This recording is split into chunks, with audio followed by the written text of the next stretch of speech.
पुण्यातील औंध परिसरामध्ये काल पहाटे बिबट्याचा वावर पाहायला मिळाला होता। त्यानंतर रात्रभर वनविभाग आणि रेस्क्यू टीमकडून शोध सुरू करण्यात आला। ड्रोन कॅमेरे, थर्मल ड्रोन याद्वारे बिबट्याचा शोध घेतला जातो। नागरिकांनी घाबरून जाऊ नये, सतर्क राहावं असं आवाहन वनविभागाने केलंय। बिबट्यामुळे नदीकडून बोपोडी मार्गे सावित्रीबाई फुले पुणे विद्यापीठामधून बिबट्या औंधमध्ये आल्याची शक्यता आहे।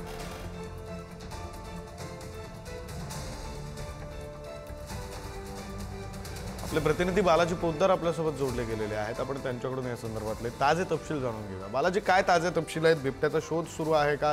शोध सुरू असेल तर तो कुठपर्यंत पोहोचला आहे? काही नवी माहिती वन विभागाला मिळाली आहे का?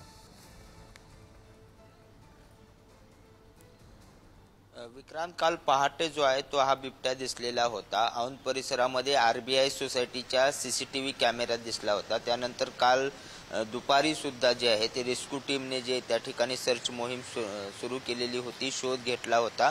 रात्री उशिरा जो आहे तो त्या परिसरामध्ये वन विभागाकडून जो आहे तो शोध सुरू करण्यात आलेला आहे। कारण हा जो परिसर आहे तो पुणे विद्यापीठ परिसर, औंध परिसर जो मुख्यतः मोठा रहदारीचा परिसर होता, त्यामुळे रात्रीच्या वेळी, संध्याकाळच्या वेळी शोध घेण्यास काही अडचणी येत होत्या। त्यानंतर वन विभागाने जे आहे ते ड्रोन कॅमेरे, थर्मल कॅमेरे, त्याचबरोबर जे जे काही साहित्य बिबट्याला पकडण्यासाठी लागते ते सगळं साहित्य त्या परिसरामध्ये आणलेलं होतं आणि शोध सुरू केलेला आहे। आतापर्यंत तरी बिबट्याचा कुठं शोध लागलेला नाही, मात्र वन विभागाने नागरिकांना सतर्क राहण्याचं आवाहन केलेलं आहे।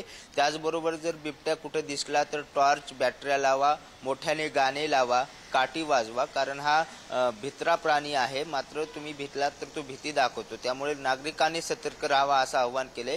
पुणे विद्यापीठाचा परिसर जो आहे तो मोठ्या प्रमाणात वन विभागाचा वनाचा परिसर आहे, मोठी झाडे आहेत तिथं, त्यामुळे त्या परिसरात बिबट्या असण्याची शक्यता वन विभागाने वर्तवली आणि तिकडे शोध सुरू करण्यात आलेला आहे। आता पाहावं लागेल की नेमका हा शोध कुठपर्यंत चालू राहील, बिबट्या सापडतो का नाही हे पाहणं महत्त्वाचं आहे। मात्र आज सुद्धा ही सगळी शोध मोहीम सुरू ठेवण्यात येणार आहे। विक्रांत, बरं, धन्यवाद बालाजी दिलेल्या या सगळ्या माहितीसाठी।